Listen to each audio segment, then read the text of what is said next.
Hello and welcome to another episode of Bored and Annoyed. I am home at the movies. And I am Jackson, and today we're going to be talking, amongst other things, about Rampage. Bored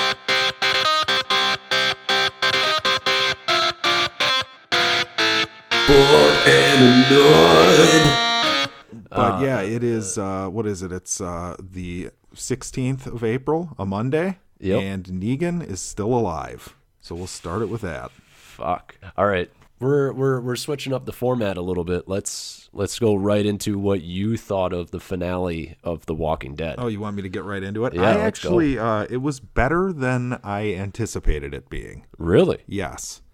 I don't like the fact that he's still alive, and there was like a moment in there that kind of bothered the hell out of me. But there was a neat little trick that somebody played that was, you could totally see it coming. It involved the Savior's guns. One of the characters kind of purposely sabotaged their plan by, he used to be a member of Rick's crew and they brought him into Negan's. Negan like kidnapped him, and he's been, kind of acting like he's with Negan. And I think he was for a while, with him in spirit as well. All right. And he was tasked with making the bullets. And he sabotaged the bullets so that when they had him dead to rights, and when all of Negan's guys went to pull the trigger, all the guns blew up in their hands, which was a neat little idea. Okay. That's how Rick's crew won. And I kind of liked it because we didn't need some big, gun battle action scene for the final, confrontation. It was kind of just it was an interesting way to end it. Okay. Because the whole show has been dumb people shooting machine guns at each other every 5 seconds, and that gets irritating. So Negan not dying was a little irritating because I know he's still around. How long has he been around now? This is at least two full seasons, right? So he was introduced in the last episode of the season before last. Mm-hmm. I don't even know what we're at this point. Maybe season 5 it was at. All right. And yeah, he was introduced then, and they didn't get rid of him now. He's just in prison. Rick's not going to be like them, because Carl left him with this, this. You're not selling me on this show whatsoever. It was a pretty good finale, though. I wasn't pissed watching it the whole time, I have been more recently with these things. So he wasn't annoyed for the first time in quite a while with I that wasn't show. annoyed. I was annoyed by one part, which is basically two of the characters who have been around forever. One of them is Maggie. So her boyfriend, or husband, I should say, was Glenn. And he was the Asian dude that Negan first beat his head in with a baseball bat and killed him. Yep. Now, because Rick slits Negan's throat, and then 5 seconds later has a change of heart and says, save him. And Maggie throws a fit because, he deserves to die for killing. And it wasn't like an ear-to-ear throat slit. I see the way you're looking at me right now. Okay, yeah. He slit his throat, and then he says, save him, and Maggie, flips shit because, fuck this guy, he deserves to die. He killed Glenn, and she starts... It was actually a pretty emotional, good moment in the show when she flipped out. Was this one of those, he slits his throat, and then they cut to commercial, and then they... No. Okay. No, it wasn't that bad. Okay. No, it wasn't you thought he was gonna die, obviously. Right. But yeah, then a few 10 minutes later or something, they show Maggie with another character, Daryl. He's a fan favorite. He's the one with the crossbow, who's kind of a dirty looking guy. I can't remember the name of the actor who plays him. The guy from Boondock Saints plays him. But they go to a room with them, and basically Maggie's like, Michonne and Rick were wrong to let Negan live, and we're going to show them. Wait, Michonne is still alive on the show? Yeah, Michonne is Rick's girlfriend now. Oh, okay. This has been... So Okoye. Yeah, and she's good. I mean, she's one Fantastic. of the better characters in the show. But yeah, so now I'm supposed to believe that Daryl is going to join Maggie in this, some sort of an uprising, I would think. Either they're going to kill Negan against Rick's will, or they're going to overthrow Rick as the leader. But either way, it was okay, it's a setup, and I don't buy what they're setting up. So other than that, it was pretty good, honestly. It wasn't bad. Sounds kind of boring to me. It was Yeah, well, you represent bored on the show. So, but no, it wasn't bad. I was the happiest I've been all season. Maybe that's just because it's over and I know I don't have to watch it next week, because people are forcing me at gunpoint to watch this. Right. Let's not sort of ignore the fact that there's a sense of relief with this. Yeah. Oh, absolutely. I don't have to watch this. And I was like, when Fear the Walking Dead's premiere was on afterwards, and I thought to myself, oh, those poor fuckers that are sitting and watching another episode of this right now. Oh my God. But yeah, I mean, it was a decent ending. I didn't think it was terrible. Kudos. There you go. It wasn't terrible. Yeah. High praise. But yeah, that's all I have to say about that. I am pissed he's still alive because I'm tired of him. Especially when I just watched him in a movie. You watched him be the exact same character in Rampage. And he admitted to that leaking into that character. Did you read about that? No, I didn't. Yeah, Jeffrey Dean Morgan says, I admit, a little Negan might have slipped in there. And I mean, it was horrible watching that because he was like leaning backwards like Negan does every line of dialogue and doing his thing. You just think he's like really comfortable with Negan because he knows he was like a fan favorite for a while? I think that he's played him now. I mean, that's pretty primarily what he's been doing for the last 2 to 3 years, I guess. The guy has more talent than just he's just that. A charismatic looking dude too. Yeah. He's good. He's got like a good look to him. You never watched Supernatural, did you? No. Okay. Was he in that? He was the father of the two main characters. I don't watch those girly CW shows. Yeah, you only watch the high art, the superhero ones. Yeah, right, exactly. Yeah. Yeah, I'm above those other shows. No, I mean, Supernatural is complete and utter garbage after, I'd say, the 3rd season. So it's just like most of their shows? Yeah. But yeah, let's get into news. Let's do the what you news. wanna do. Yeah. So website boxofficepro.com is projecting that Infinity War may have an opening weekend bigger than The Force Awakens, which is the current record holder for biggest opening weekend of all time. I wouldn't doubt it, especially since Black Panther just brought in, everybody who liked Black Panther, that whole crew is going to want to go see it. So. Right. Okay, so The Force Awakens has 247 million, and the highest the Marvel movies has done is the original Avengers with 207. And then Avengers 2 was a bit of a letdown compared to what people expected, right? Exactly. Yeah, but this one, there's just a feeling behind it that it's going to be. Yeah. Well, it's the culmination of 10 years of filmmaking. You've got the crossover with the Guardians, which is something you've never seen. And they've also been kind of firing on all cylinders with the last few movies. Yeah, I mean, Ragnarok was great. Black Panther was great. What else? Spider-Man Homecoming was pretty good. Yeah. Guardians 2. Yeah. I liked it a lot. It gets worse upon subsequent viewings. I've watched it twice. Okay. Now, my TV is nasty, so that could be part of the reason. Okay. I mean, watching like that first scene when they're dancing around fighting that boss battle or whatever. Right, yeah. Another piece of news that I find a little disheartening is Jessica Jones is now renewed for a 3rd season. Well, you expected that. Did we? Did we expect it? I did.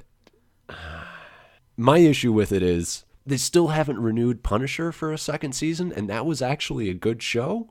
Yeah, but that's like the newer IP. Maybe they didn't have this big plan moving forward with it. They probably have to write something. I don't think they have a plan at all. I think the Marvel TV shows are very much like the DC movies. They're just throwing shit at the wall and whatever sticks, Could be true. But they'll make another one, though. Yeah, I think it was popular. So, yeah, there it is. I just hope almost everybody dies in the 3rd season. Just start over. I mean, I won't be watching it unless I watch the 2nd, which you're telling me I shouldn't Hell watch. fucking no. Yeah, so I jump to don't really care. episode 7 in season 2 and it gets somewhat decent.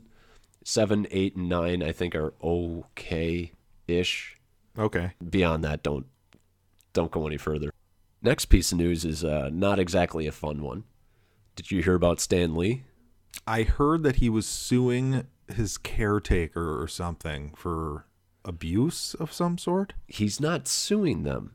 There are, I believe it was the Hollywood Reporter did a piece on there is some reports of elder abuse going on. Yeah, right. And so I just read that he was suing them literally 5 minutes before you came into my house. So you might want to check on that. Oh shit! Breaking news right on the mean, podcast. you gotta. I mean, you guys are gonna get this like a couple days later because I gotta edit it and stuff. Okay, so here's the weird thing. Before I even read the article, I should get into the claims first. So the claims were he fired this sort of confidant. I think it was a lawyer that he had for like the past 25, 30 years.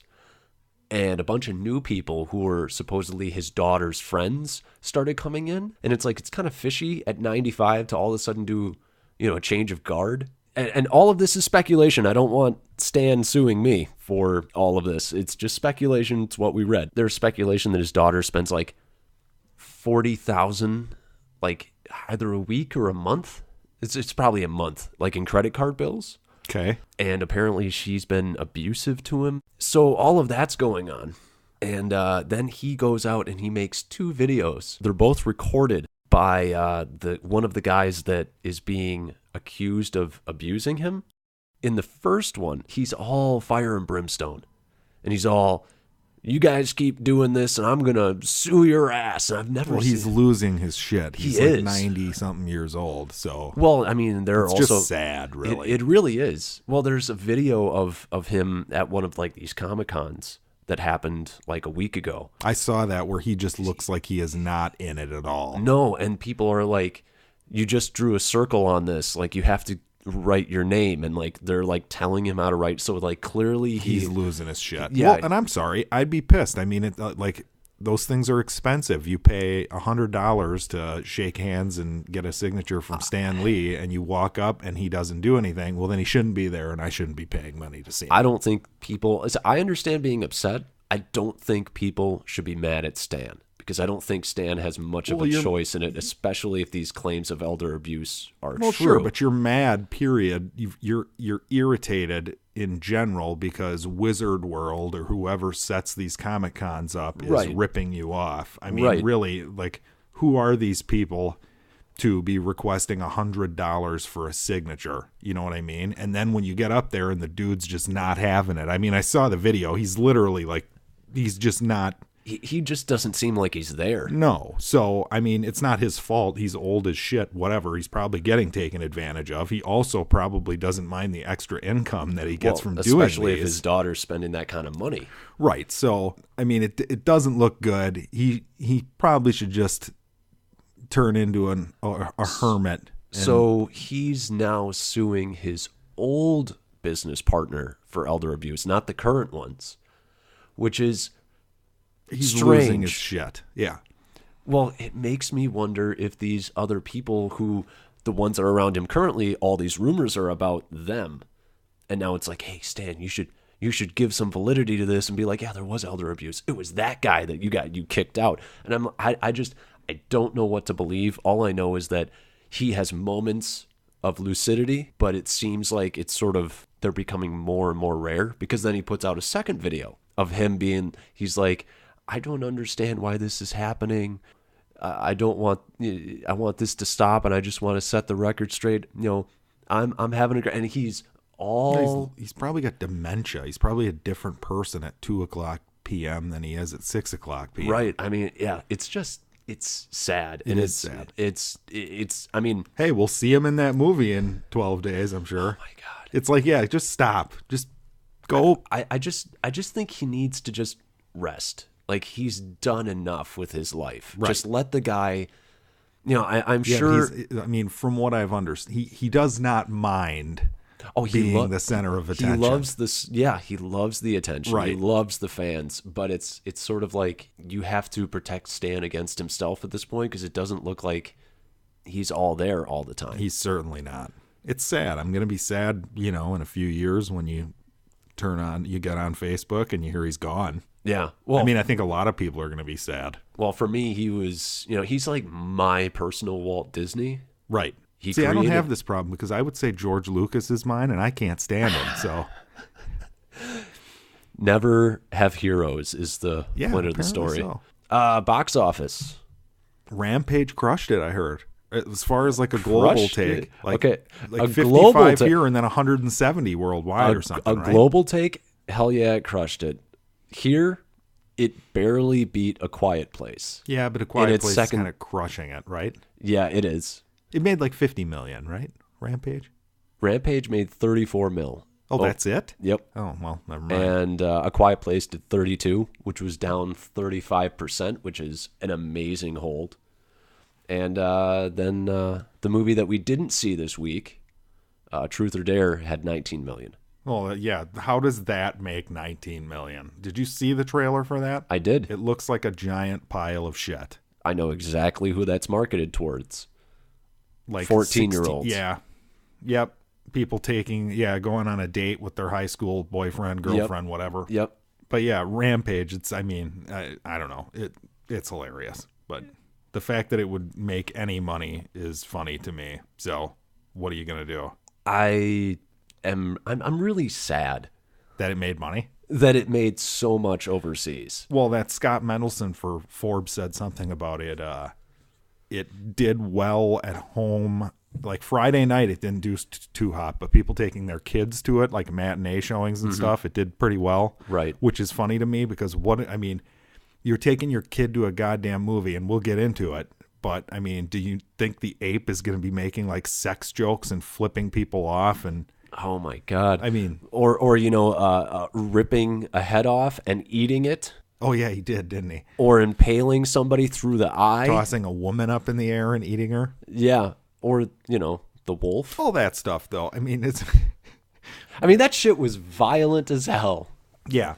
So, that's kind of it for the news, I guess. Yeah. A couple trailers came out, quite a few actually. Yeah, we were at it. Actually, we went and saw Blockers this weekend, and before that, there was a trailer for this movie Upgrade that I had heard nothing about. And Right. It stars that lame guy from. I think the only thing I could think of him as being in was Prometheus. I don't know his name. Don't really care to know his name. He's from Prometheus. He's also the Shocker in Spider-Man Homecoming. Okay, yeah, there you go. Yeah, but anyways, so the premise is basically like him and his wife were attacked or something. The wife died, and someone has this thing that they put in him to fix him, and it's like an artificial intelligence thing that's in his head, and it speaks to him, and only he can hear it. Yep. And basically, it seems to give him superpowers, sort of. Like, he can give his consciousness over to this thing, and it just whoops ass. Yeah, it fights for it. And it looks super gory and bloody and just fantastic. Yeah, if you're going to check this trailer out, check out the Red Band, because it is something glorious to behold. Yeah, it looks fantastic. It looks amazing. And yeah, I literally just watched it. The trailer started, I'm like, this looks like a cheesy, stupid fucking movie. But then I'm like, oh, it looks pretty good. Yeah, it starts out and you're like, oh, great, another one of these. We can enhance you things. And but then it goes full on. It takes it to that place that you wish that those movies would take it to. Yeah, and it doesn't look like CG from what I could see either. No, that nasty. That It looked really awesome. Yeah, I'm he excited. slits that dude's mouth. Yeah, right. Oh my God. Yeah, fantastic. Unbelievable. I had a grin on my face, like pretty much Just the like the whole time. dude. Yes. Just like the guy did when he had his his mouth slit open. Right. Real good. So yeah, I'm excited for that one. And then there's another one that kind of like reminded me of John Wick, Hotel Artemis, with a pretty big cast. It's got like Jodie Foster, Jeff Goldblum, Batista, I believe. Batista's in it, Charlie Day. Right. So I think the premise for that one is it's a hotel, or it's a hospital that's kind of presenting itself as a hotel, but secretly they run some sort of a criminal underground hospital. Yeah. It's almost like that one place in John Wick has its own movie. Right. It gave me a John Wick vibe. But yeah, it looks good. And actually, I heard that there's a show coming out called what's the name of the hotel in John Wick? But there's a show coming out on Stars that is based on the hotel in John Wick, which I think you could make a cool TV show out of. I would watch that. I would watch that. Yeah, I think it'd be interesting. You could have a bunch of different recurring characters. It's one of my favorite parts about the movie. The world building is the coolest thing about the John Wick movies. Right. Just the whole underground, fantasy element almost. Yeah. Obviously this place does not exist. But let's get into... You want to talk about... I didn't see Beirut. But do you want to talk about Beirut? Because you saw that. Yeah, I saw Beirut. It's John Hamm, and it's about a diplomat stationed in Beirut, in Lebanon, I believe it is. And basically, his wife gets killed by some terrorists. He ends up going back to the States and starts abusing alcohol.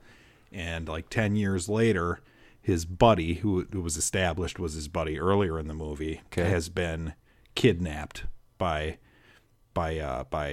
terrorists, and basically he gets sent back to negotiate getting his friend out of being kidnapped. And the whole thing is like there's a Palestinian versus Israeli thing going on.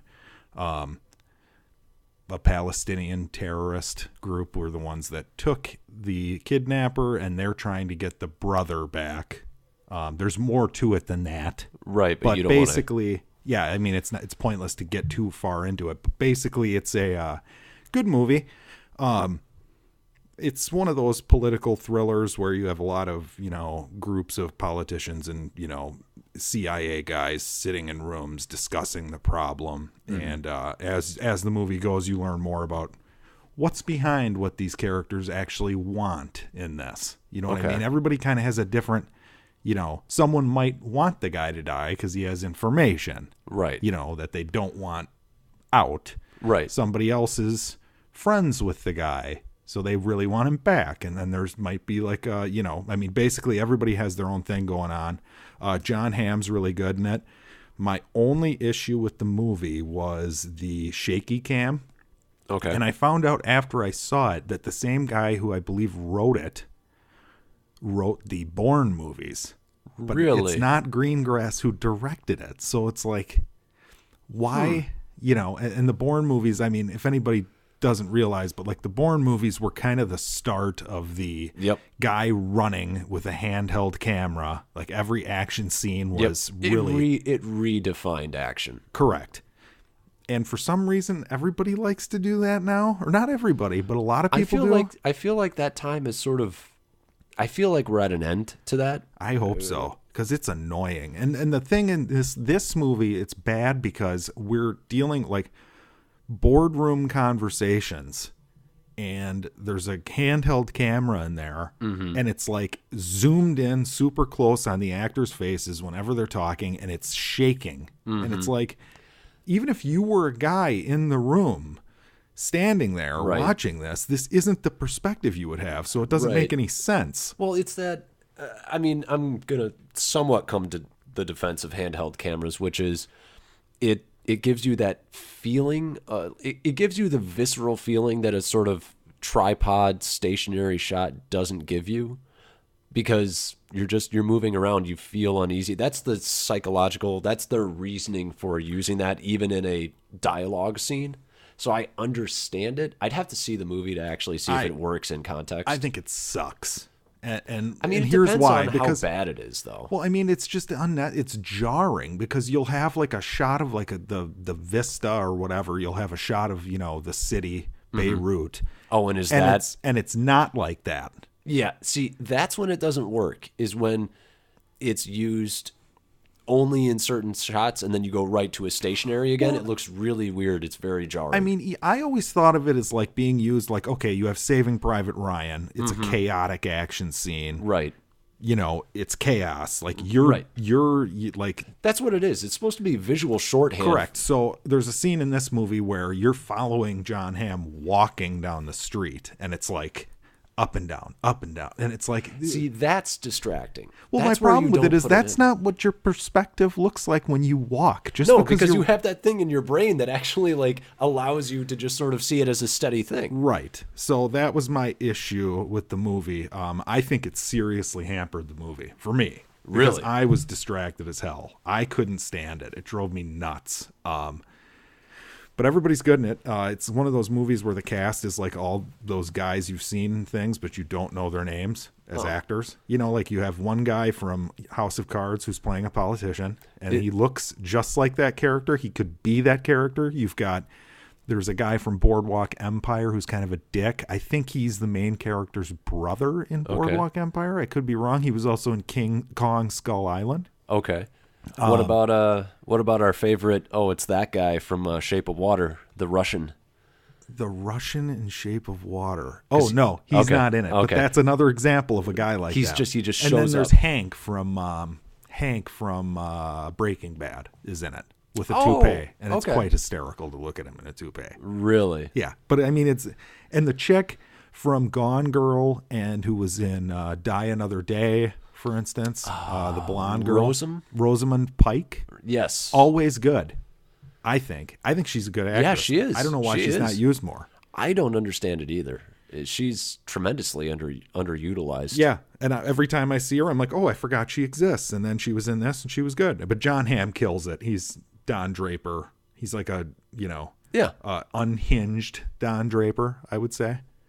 I don't understand what's going on with his career because I would think based on his charisma, he would be a bigger star than he is. Yeah, and the person I saw it with kind of brought up that he's not a huge John Hamm fan because he always kind of plays Don Draper. Right. Which I think could be part of his problem. I don't know. I felt like in Baby Driver, he wasn't Don Draper. He wasn't Don Draper. No, and he was awesome. Him and Jamie Foxx were the best parts of that movie. I liked everybody in it. Yeah, I thought those two were the best. Actually, I think Jamie Foxx was the best. Foxx was the best. Yeah. I will give you that. But yeah, I'd say it's pretty good. It's hampered by odd choices as far as what they did with the camera and direction was concerned. But I thought it was good. I feel like I'd probably go and see that movie. But when I see the trailer, I'm like, this is such a dad movie. It's kind of a dad movie. It's very much a dad movie. But I've always liked those. So. Yeah. No, they're slowly becoming less and less prevalent. I would say so, yeah. I mean, it's kind of sad because there are some that are really good. Oh, yeah. Every once in a while, there's a really good one. And they kind of just fly under the radar. They're not real popular. Yeah. So. Well, I think that's the problem is with Hollywood currently is they're not going out and actually funding these movies, really, because they know they're not making a ton of money because they have a very, very specific demographic. Right. Let's get to the big one. King of the box office. Literally. Yeah, because he's got a big old monkey in it, which is for some reason smaller than the crocodile and the wolf. It ate less of the thing. Like, I think there was some logic there. Did they eat them, or were they just exposed to a spray? So the lizard swallowed the thing whole, I believe, in the water. Well, I'm glad that you can remember that, because I fucking couldn't. Hey. My brain was just constantly like, well, okay, you have to fix this part. Right. And then I constantly kept forgetting things because there's so much wrong with this movie. It hurt leaving it, but I know you hated it, but kind of go through your rundown. I mean, how much did you hate it? So earlier this year, I did a review of Pacific Rim 2. Okay. And I said it was the worst representation of the kaiju genre to this point, like in modern day. Okay. This now takes the cake. This is worse in like every aspect, except it's bad. It's really bad. I'm going to give you a rundown. You people who are listening, I'm going to give you a rundown on the plot. Evil businessmen are they're doing some evil things and illegal things. I like how the movie starts with a crawl telling you that what they're doing is illegal, by the way. Yeah, I appreciated that more than somebody's voiceover telling me it was illegal, though. I suppose. But so they're doing illegal testing on animals. Right. They're trying to create the ultimate animal. They don't really go into why the company is doing this. You notice? Well, I know that originally the testing and what they were trying to create was some sort of a cure for something, because I know one of the characters' brothers or whatever was her reason. Husband. That was her reason. It was her brother who was in the hospital. So they were using her. They were using her. That's right. Yeah, you're right. And her passion, but they never. Well, they're really evil. They're making a weaponized something. Yes, exactly. So we open on this person who's creating it in space because I don't know. You can do illegal things in space. You can I guess. hide it in space. Yeah, right. I guess. So this person's like, oh shit, it's not going well, and it blows up. And the thing that they're working on, the spray that turns the animals into giant, more kaiju monsters, things, that does not break up on re-entry, and it lands at 3 different spots. And that's when we see our lovable hero, Dwayne "The Rock" Johnson. I'm going to stop you for a second. Now, they don't break up on Re-Entry, and we know that because the bad guy says, oh, they don't break up on Re-Entry. Which is like, how could you possibly plan for that? Right. It was hilarious. Everyone who went and saw this movie was so stupid that they had to tell you every single thing that was going on through exposition from these two evil characters. But there's The Rock, and he's a wildlife person. He works at the San Diego Zoo, and he's working with this albino gorilla. George. A little on the nose there, but that's all right. That was his character's name in the video game. Oh, okay. So he's working with George, and the canister lands in George's cage or whatever. He gets sprayed with it. Two other creatures, a wolf and a crocodile, get sprayed with it. Then the evil businessmen, they're like, oh, we got to get these animals back.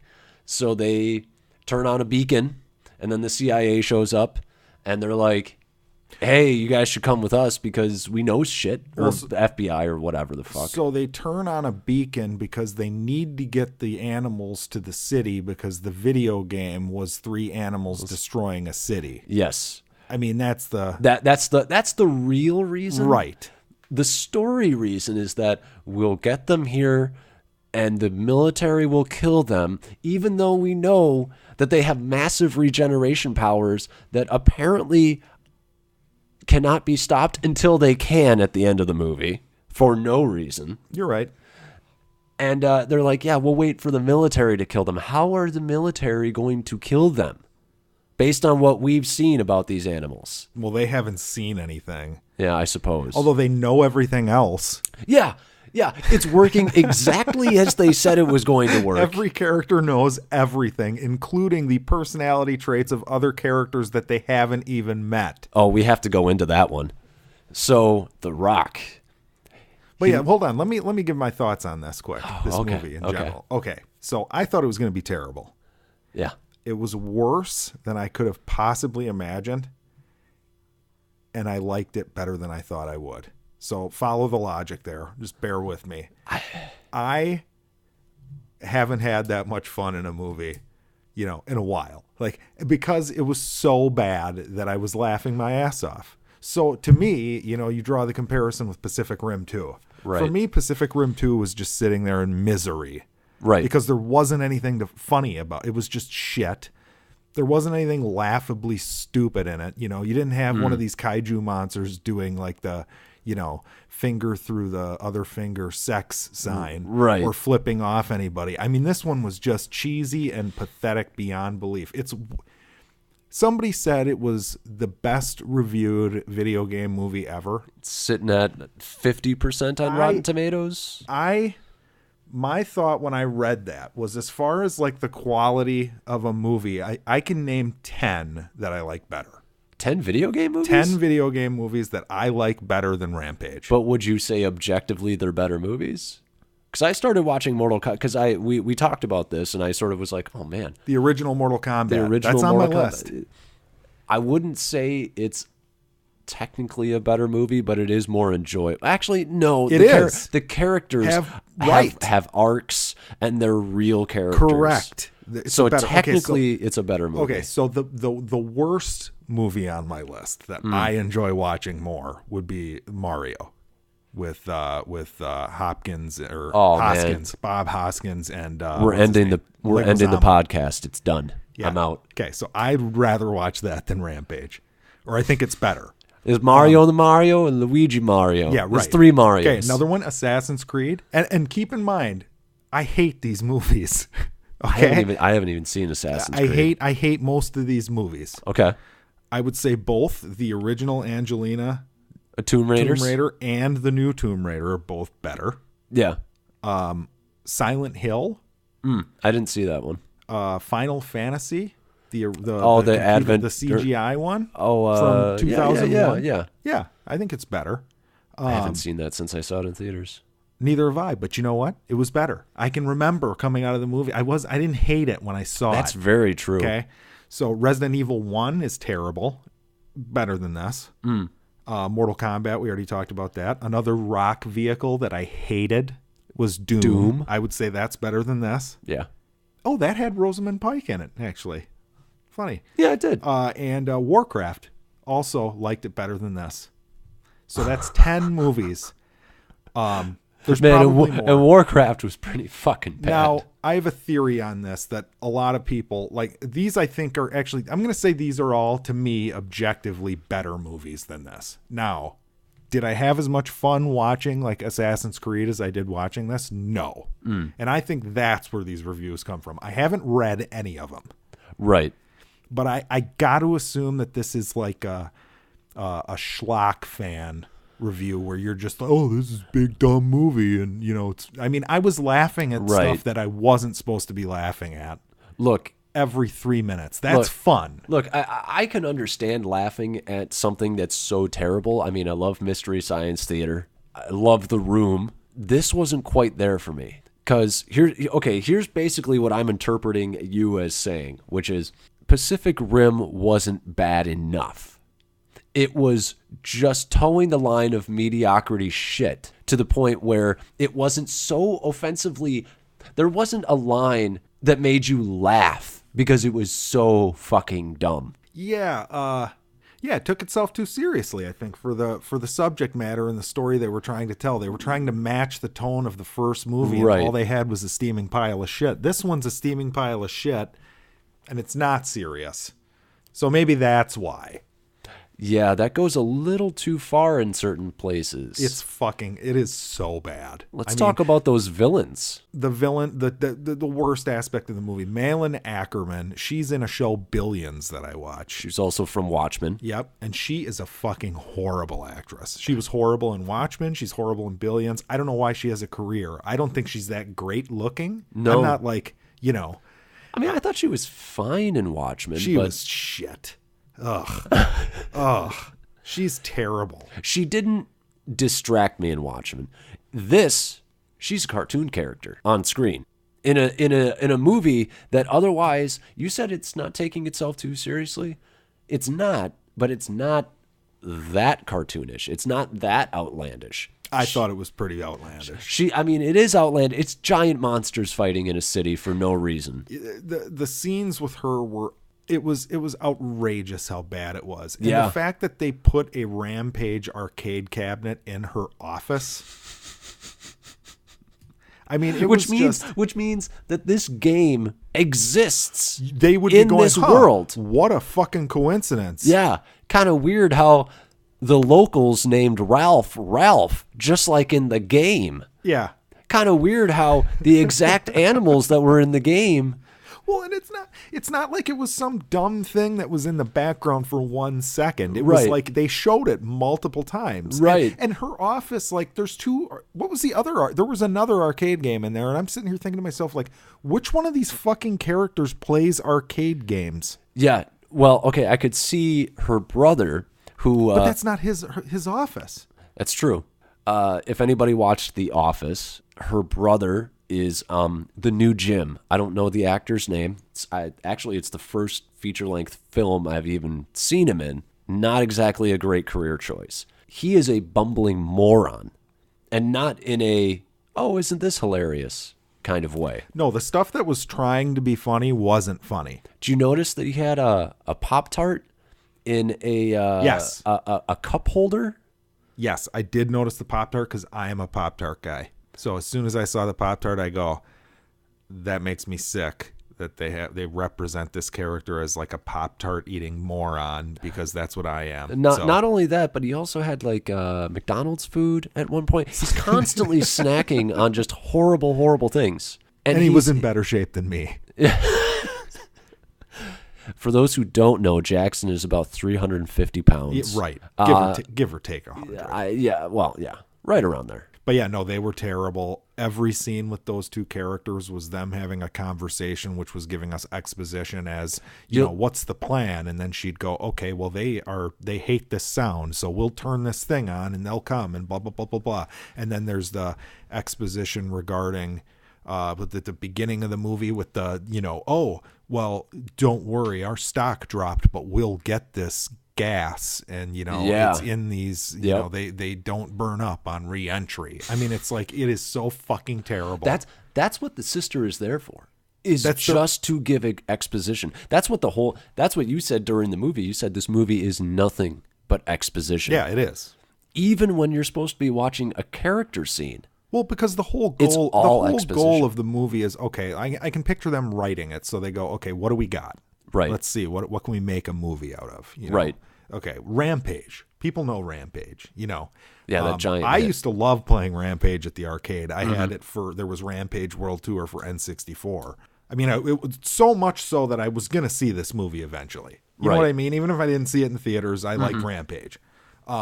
So the whole writing process, okay, what do we got? How do we get the three there? That's all that matters, right? Right. We need them in the city because that's the correct. icon. So let's write, how do we get them there? Okay, how do we tell the audience that we're going to get them there? Oh, well, let's just tell them. Let's just tell them. Right. Because, I mean, God forbid anybody have a brain while watching this movie. Correct. I really hated this movie. I thought it was fun. I mean, you were laughing. I was laughing. I don't see. Here's the thing. We went to this movie together. I don't think I would have been laughing if you weren't there because you started the laughing. Oh, I was pretty. It was tough to contain myself. Yes. I was laughing good. Yes. The one that really got me from a technical perspective was the deciding to shoot the rock on with the parachute with like a GoPro on his chest or something. That looked so weird. He looked like he had like he looked awful from that angle though. It was hilarious. Whoever, back to the shaky cam thing. Some of the things that these people, these directors, and cinematographers and shit do that it just boggles the fucking mind. Well, that was somebody's brainchild. No, it's cool. They thought it was cool. It was a gloriously terrible movie. I want to go play by play in this movie because I feel like this movie, it doesn't deserve anything really, but I want to do it for my own sanity. Okay. So, opening scene, we're seeing the woman who's working in space, and that's where they're working on the animals. Right. And keep in mind, when this scene happened, I thought we might have a movie. Yeah. Because the first scene was it was interesting. I was like, okay, this is pretty good. Yeah, I want to see this. She's in this satellite, and she's the only one who's alive. We come in, and she's floating. There's no gravity, and she's radioing these people. And Shit's destroyed. It all looks great, I would say. Yeah. And she's like, I got to come back now. And they're like, well, you got to bring the sample. And basically, straight up, they tell her, you don't come back without the sample. So she's got to go back into the ship. Right. The evil villains have locked the escape pod remotely so that she cannot leave the space station until she gets the sample. And here's the thing. We don't know exactly, we get that they're fucking assholes at this point, but we don't know how cartoonish they are. We just know that they're complete assholes. And so immediately I'm like, oh man, your bosses are dicks. I identify with you. Right. I'm on board with this character. And then she has to go back, get the samples. But as she's getting the samples, you see what destroyed the ship. It was the lab rat that they had done the experiment on. Right. And it was huge. It was a rampage rat. It was a rampage rat. Right. It was probably like 20 feet long or something like that. Yeah, it was big. And she gets out of the ship and she gets in the escape pod. She's got the 3 samples. And the rat is banging on the door, cracking the glass. I wonder what's going to happen. And at this point, I'm really on board with this character. I wanted to see her live because I'm like, she's got a story, and you could maybe do something with this. Why was she on the ship in the beginning? Yeah, there was something to be done with this character. And what do? They kill her. Of course. Right. Because the whole scene is just to set up the fact that the 3 boxes, the Allspark has landed on Earth. The MacGuffin. Right. How many MacGuffins are in this movie? Is it 2? The tower and the Allspark? Well, is the tower... The Allsparks? No, the Cure is a MacGuffin. I don't know if the tower is. It's just a movie. Because the movie comes empty, so it's just like you need these stupid fucking things for these characters to bumble their way around.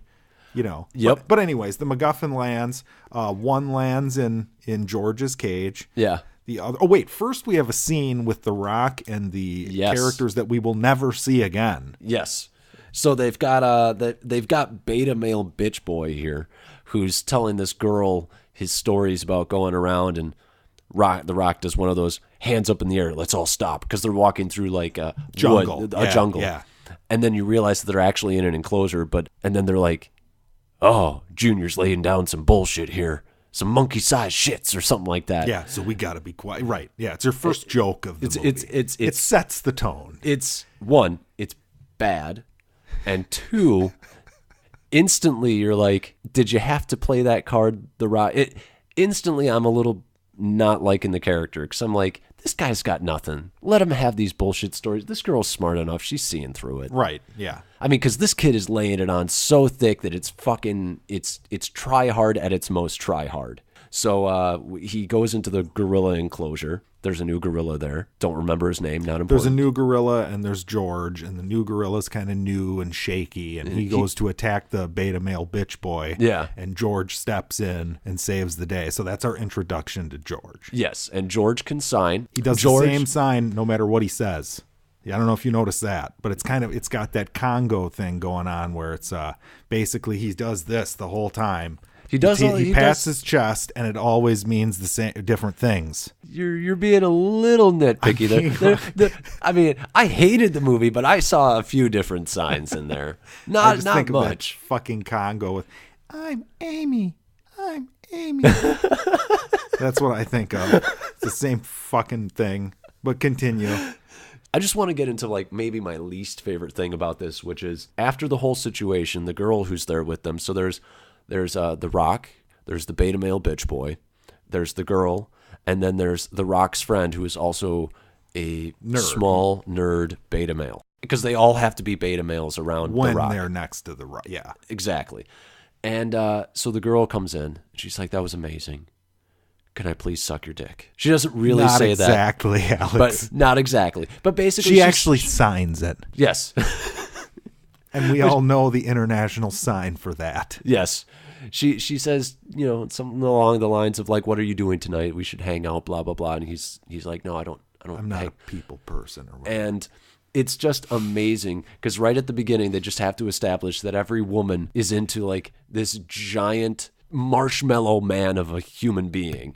Well, women do like The Rock, though. Yeah, but not every woman is into like that big of a dude. He's comically big. Yeah, but they set him up as, Yeah.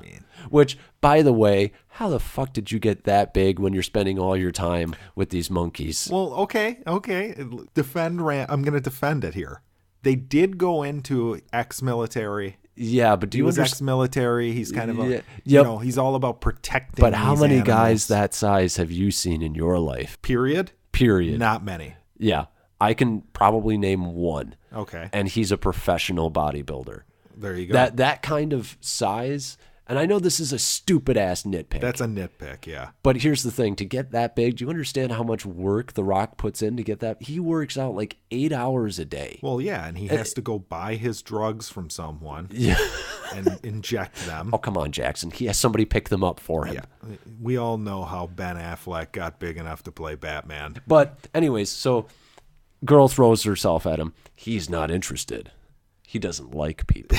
Yeah, that's realistic. Yeah. A hot blonde. Yep. He's a single man. Yeah. And he's not interested No, in he this. wants to go hang out with his dogs, which we never see. True. I mean, you would have had to put a real dog in the movie. And then the nerd beta male, the one with the glasses. This is exposition, by the way. Right. This is all about setting up the fact that The Rock doesn't like people. Yep. Yep. He doesn't like people, and then he goes and he hangs out with his dogs. Right. And he prefers animals because you always know where you stand with them. They don't like you, they attack you. They like you, they leave you alone. Right. Yeah. Got it. And then the beta male is like, says some quippy joke about maybe I should shave my head. Oh, God, girls love him. Terrible. Girls love him. That was terrible. I could not believe how much. And this was, I think, one of my biggest issues with the movie, which was how big is The Rock's ego? Like, to think that, one, there's nobody else in this movie other than Jeffrey Dean Morgan, who's not really a star. really. He thinks that he can carry this whole movie himself, and everybody is giving him blowies at the beginning of the movie. That's not his fault, though. He didn't write this. You don't think he had some pull on the script? I think that He's the fine. Rock. You're setting him up as like the... Come on. You're setting him up as like the badass main character. I don't have a problem with that. That doesn't bother me. Hate it. It's too much you of should hate it from a screenplay perspective. I hate it from a screen. Hate him for it. He's pretty good at. I think he's a good action star. He's a likable, charismatic dude. I also think he's full of himself. I think the best movies that he puts out are the movies where he's playing off of people. Okay, let me put this to you. Tom Cruise, is he a good action star? He's a good action star. Full of himself? Yeah. Okay, so what's the difference? He's in good movies. Right. How is that The Rock's fault, though? Should he be choosy with his movies? Yes, absolutely. You should be choosy with the movies that you're in. I don't think he's that. I don't think he's like a Tom Cruise. I think he's more like an Arnold Schwarzenegger who was in a couple great movies early in the 80s. He was in. I mean, he was a legitimate star. But you notice a lot of these people, when they start doing a bad movie, it's when it's mainly just them. Tom Cruise, The Mummy. It's true. The Rock, The Rock, most of his solo movies. Right. So, I mean, that's my point, is like, he needs to understand he works best as part of an ensemble. It's not all him. But anyways, and you don't need a script that's going to make you seem like the perfect guy, and your only issue is, I don't know if I like people that much, even though I'm super nice to everyone I meet. I don't think that's the problem. I have a problem with them writing a stupid movie. Like the way they go about that is terribly set up. Right. It's all exposition bullshit that we'll be harkened back to later. Right. And we don't know it because we've seen him interact with people. We know it because they told us he's not a people person. Right. That's the problem. I mean, he seems very charismatic and like he likes people at the beginning. Exactly. That's contradictory to how he acts around people. Right. That's like, I mean, it's...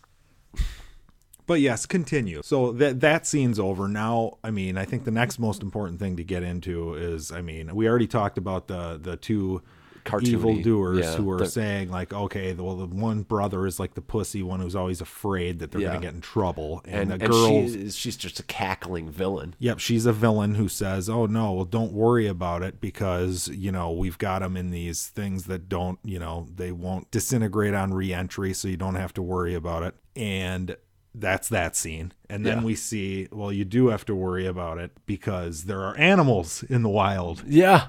Yeah. What if this thing landed in someone's backyard? And obviously these animals get the thing and they all turn into monsters. Yeah. Which was fine. I got a very distinct Transformers feel from the first one where they all landed and they landed next to automobiles. And I was fine with that. I was like, hey, this isn't half bad. So at the beginning of the movie, though I hate the way that they were writing The Rock because it felt very vain. But aside from that, I actually enjoyed the scene with George when he signs and he creates the little joke. It's not great. It's certainly not great, but it was fine. Like I kind of like. Are you talking about the George post? No, before that. Before he got to go the gas, when he scares the beta male bitch. Sure. And he does the little flicking off the rock. I was like, this is fine. Yeah, it was fucking stupid. It was stupid. To see a goddamn monkey flip anyone off. It was stupid, but I did like the CGI on George at that point was great. And I'm fine. I mean, is that it wasn't like apes good. I think it was. It didn't move. No, sure, it looks real, but it didn't do anything it didn't have facial expressions that I was buying. Like I bought it. I took note of the fact that the monkey actually looked really good. Sure, it looked good, but it's like, it's not, how hard is it? I mean, obviously it'd be hard for us. Right. But at this point, are you like blown away? I was blown away simply because it was this movie. Okay, well then, I mean... Because I had pretty low expectation. But anyways... It sucked. If you've seen Caesar and Planet of the Apes... It's not as good as that. No. But it's not horrendous. It's not trying to be. It's not... George doesn't give a performance. No. Oh, no. Yeah, I knew the movie was over the second we got to that boardroom with the brother and sister. That was it. It was terrible. But then I'd say the next interesting scene is George gets the thing. He attacks a bear. He breaks into a bear's cage, kills the bear. Didn't get to see it kill the bear. Nope, did not get to see that, sadly. But then, oh crap, what happened? I believe what happens next is they show like the love interest character. Maybe a love interest. I don't know if you could define it as that. Right, well, anyway, she used to work for the evil corporation. Yes, she but was we trying don't know to do that this. At the time. We kind of figure. I mean, she's bitching at her TV because she's, like they're like, oh, we're trying to do everything we can to, right. Blah, blah, blah, blah, blah. And she's going, oh, yeah, bullshit. Medical research? Oh, yeah, not on my watch, you didn't. And then she grabs her keys and runs out of it. What? She grabs her keys.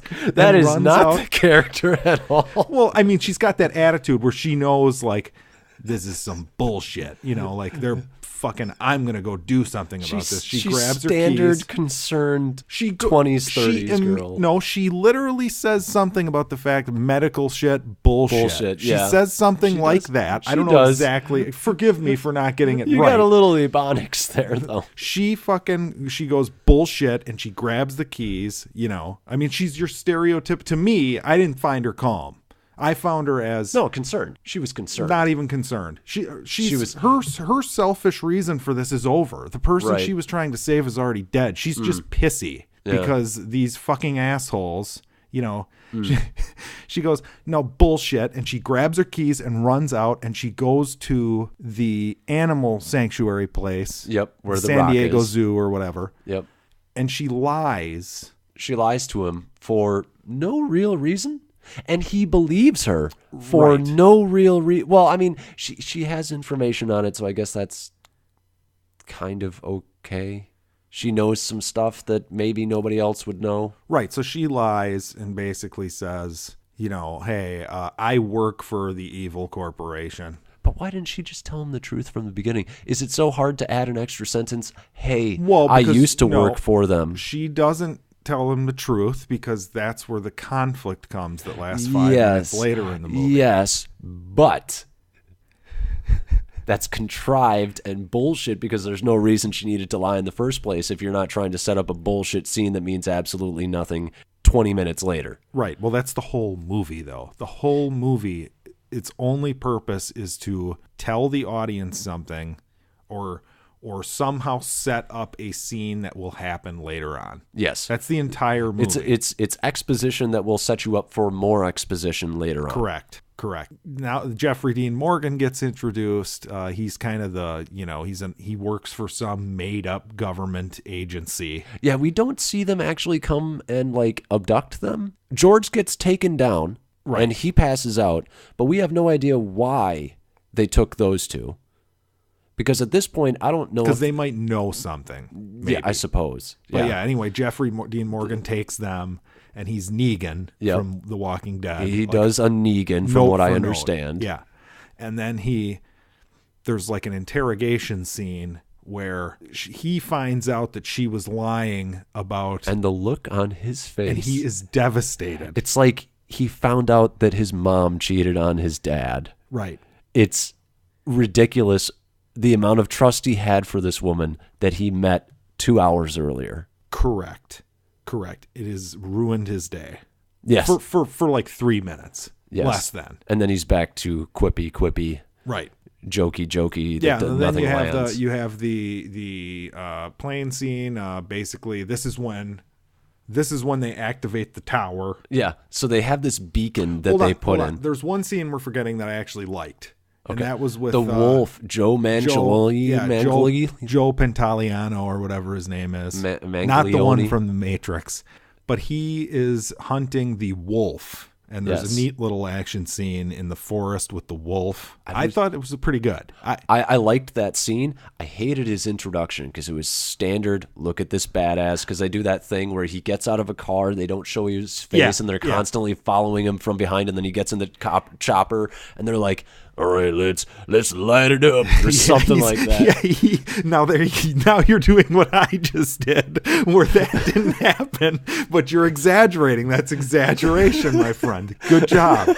But anyways, so yeah, no, there was one part I thought was funny in that they show him like load a pistol and put it in his thing, and then a guy hands him a gun, like a rifle, and he like, cocks it and like loads it or whatever. But then before he gets in the helicopter, he hands the rifle to somebody else.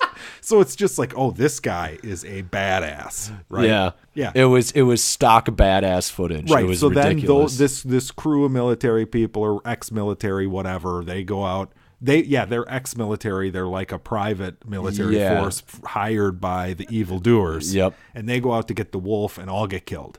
Yep.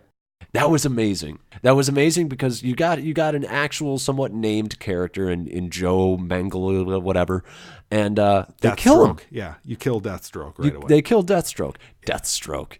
For everybody that stuck around for the post credits of Justice League. Yeah, we're never gonna see him as Deathstroke, but he was supposed to play Deathstroke. Jesus. But yeah, he gets killed. Totally. But yeah, back to the so the plane, when they turn on the thing, the three animals all freak the fuck out, and George wakes up on the airplane and destroys the airplane. It's this thing that they put in the gas apparently that sends out a radio signal that they all have to respond to, and they show up. Right. Yep. Because they want to go destroy whatever's making the sound. Yeah, exactly. Yep. And when George wakes up, there's chaos in the airplane. The airplane crashes. Didn't The Rock say something stupid like you shouldn't have a monkey on a plane? Yeah, of course they did. There was stupid shit everywhere. And then he's like, as they're leaving, he says something along the lines of like, I told you shouldn't have a monkey on a plane. Yeah. Because what? Yeah, so when the plane blows up, that's when you get the characters all parachute out of the plane, and you have the GoPro that's like up at his face. That's like at the bottom of the Rock's pecs. Right. So it's at this really weird angle. Yeah, he looks very awful. Weird. It was bizarre. We looked at each other at that moment. We're like, this is fucking just... Who made this decision? Right. So they land, and then comes possibly my favorite scene of the movie. Oh. Where you have the obligatory... This is your ironic favorite scene of the movie. Oh, it was right? great. It was fantastic. Really gut-wrenching. So basically, you set up this whole thing where there's the whole trust factor. Yeah. And she comes up and kind of apologizes for lying, and he says what you would think, which is like, it really doesn't matter. If you think you can help me, then I don't really care, right? I mean, and then she's like, why don't you like people? Well, what was funny about that too is that happened right then, but there was like a 5-second part where like he walks away. Yes. And then she follows him, and it's a different scene. Yeah. But you could tell that there was supposed to be a scene in between. Correct. Yes. There was supposed to be a scene. It was very obvious. Yeah. So that was, that's the best, is the fact that she wasn't there at the beginning when we were told that he wasn't a people person. Yes. But she still immediately is like, why don't you like people? She knows it. She knows that he doesn't like people.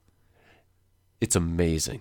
It's amazing that whoever, and I honestly feel really bad for whoever wrote the screenplay, because one, if this is what you wrote, I'm sorry that you're not good at this. And two, if they butchered your script, I'm sorry that happened. I don't think they cared. I don't think that whoever wrote this, you think this was a paycheck? Stock, yeah, it's a stock. We need a movie. Why would you do that to your career, though? Why would you put out such a shitty script? Well, because there's a lot of movies made like this, right? That's true. So this is a guy you can depend on to come in, and we've got this idea. You write this. Did you see San Andreas? No.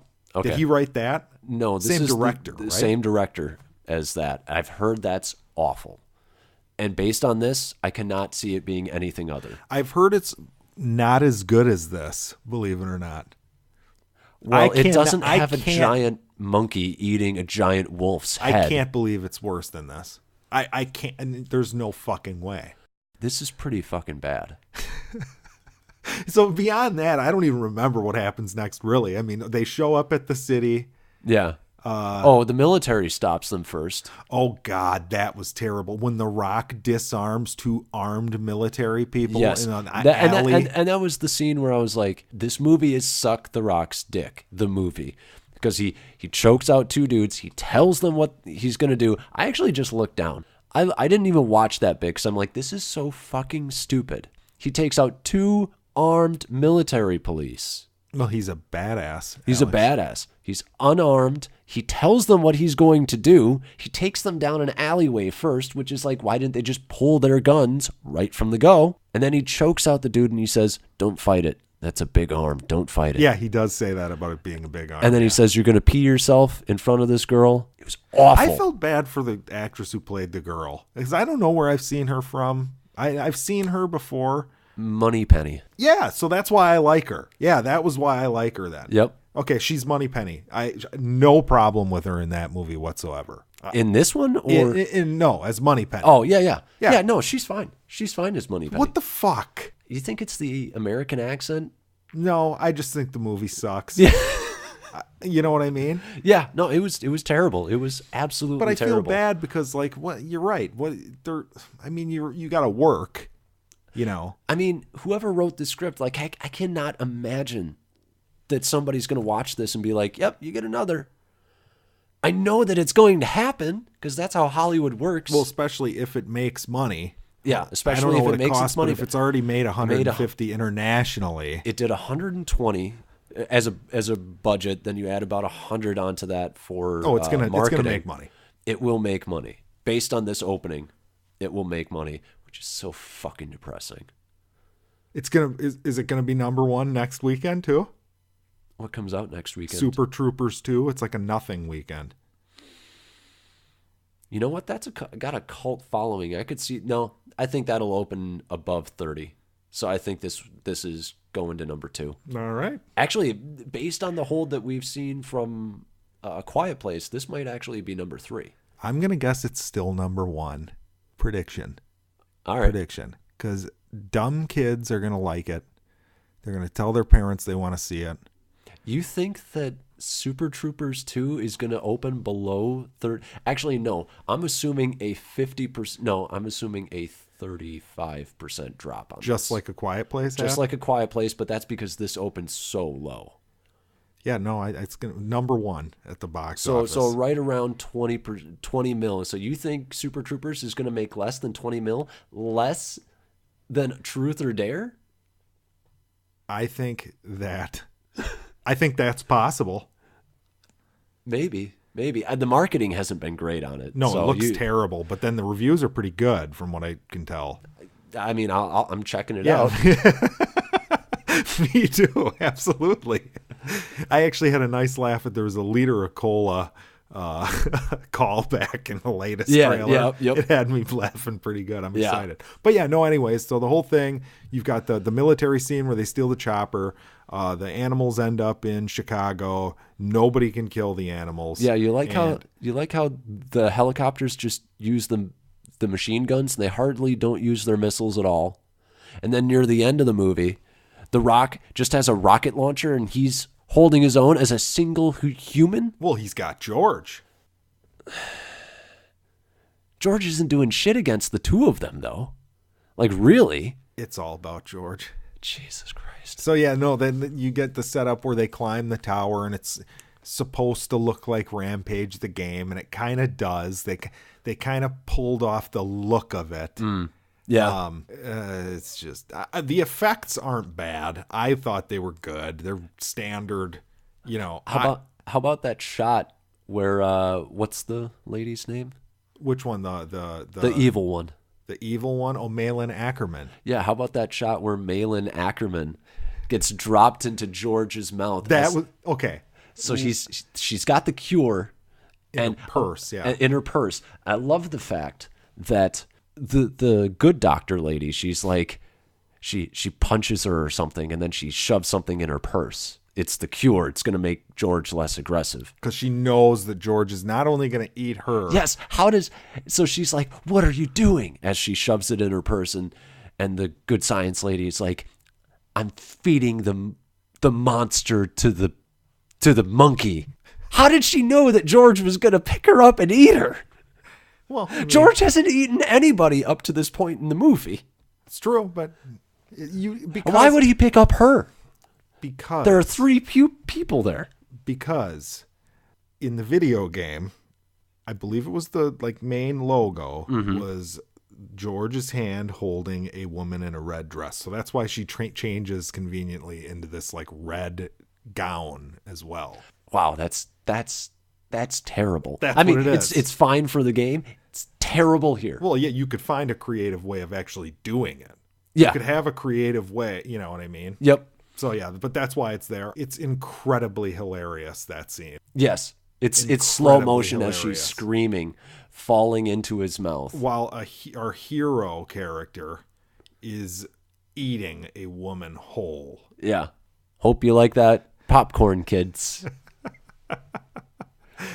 There were 8-year-olds in our screening. Yes, and I wonder if they got the sexual jokes that George made, or Yeah. the sexual joke in particular. Yeah. So, I mean, we can get to the end of the movie. Let's here, do right? that. There's a big battle scene.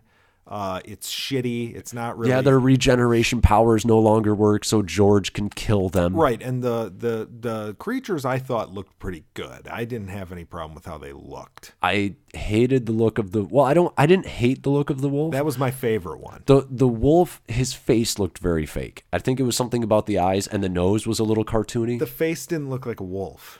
No, it didn't. It looked very strange. But I thought, the actual effects, Yeah. the stuff looked good. Kind of made no sense how the wolf was part bat and part porcupine well, no, now. they explain that, though, with exposition. They do. They do. But, okay, that makes sense. But what why doesn't doesn't George? Yeah. And why is George the smallest of them? He He ate less of it, even though it just sprayed him. It's so stupid. It's just...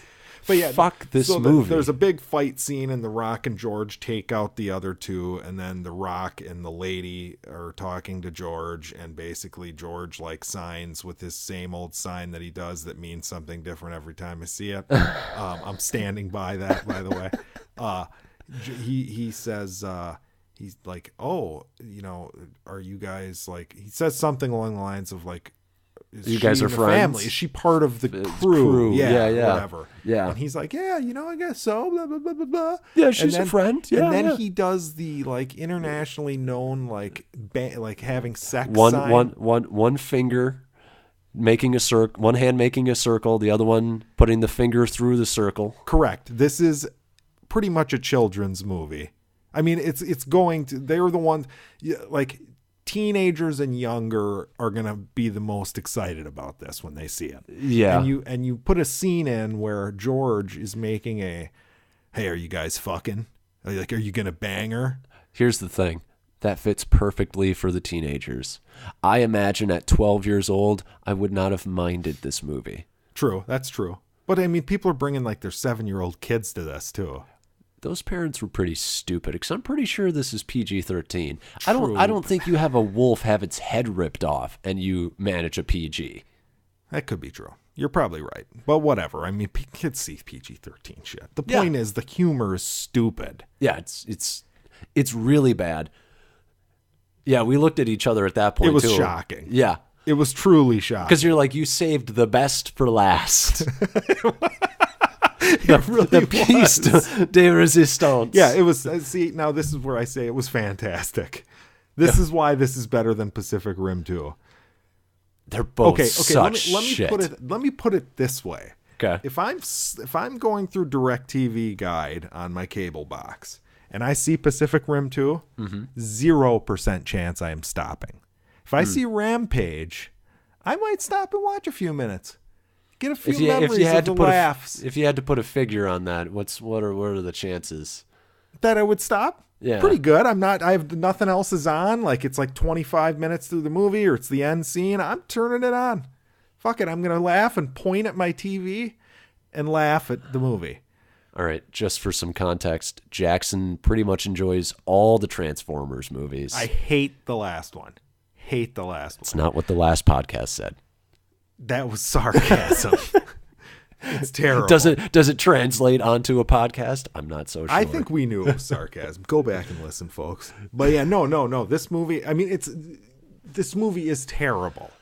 I don't think Transformers 3 is terrible. I like that, genuinely like that movie. I know you do. I genuinely like the first one. Second, fourth, and fifth are all bad. The fifth one is one of the worst fucking things I've ever seen. Worse than this? Ooh. Less enjoyable. Yeah. Wow. Yeah. Now, that doesn't mean worse, though. See, okay. I left the theater for a little bit. Normally, this was when The Rock got shot and it didn't do anything. Yes, he gets shot, and then 2 minutes later, he's like, I guess she missed all the vital organs. Like, that's a fucking explanation. Can we talk about how silly he looked running around, dodging shit in a crumbling Chicago? And he's too big to dodge anything. He's too big to... I can't believe that man could run more than 5 miles an hour. Yeah, I would agree. He looked silly as fuck. Yeah, I mean, and then how about that great line? Yeah, but that's just another thing to watch and smile at. How about that great line? You mess with me. You mess with my friend. You mess with me, mother. Oh, God, that was the worst. But again, like the perfect example. This is all like pure, like 100% schlock that is just awful. It's absolutely garbage. Fucking terrible. But that's entertaining to watch. I would never recommend this movie for anyone to see it unless it's in like the Mystery Science Theater 3000 vein. Yeah. Because it's that bad. And yeah. Rampage 2018. That's it. Let's stop talking about it. Fucking done. So next week. Comedy weekend. With blockers and 420, get out your blunts, people, because right. it's going to be hilarious. I hope it's funny. Yep. I do too. I have major Dumb and Dumber 2 fears watching the trailer of like, okay, you're just beating a dead horse here. Yeah. But I'm with you there. You know, we're on the same page. Right. But that's another episode of Home. No, that's not Home at the Movies. That's not what we're doing. No, yeah. Oh, that's pretty good. So that's another episode of Bored and Annoyed. I was both bored and annoyed during Rampage. I was annoyed. I wasn't either. I wasn't bored or annoyed. It was terrible. I'd give it a 0, but in the best possible way. It was just fucking... I cannot believe this podcast. It was terrible. I loved it. It was terrible. I mean, I didn't loved love it. I didn't love it. It was terrible. I didn't want to kill myself watching it.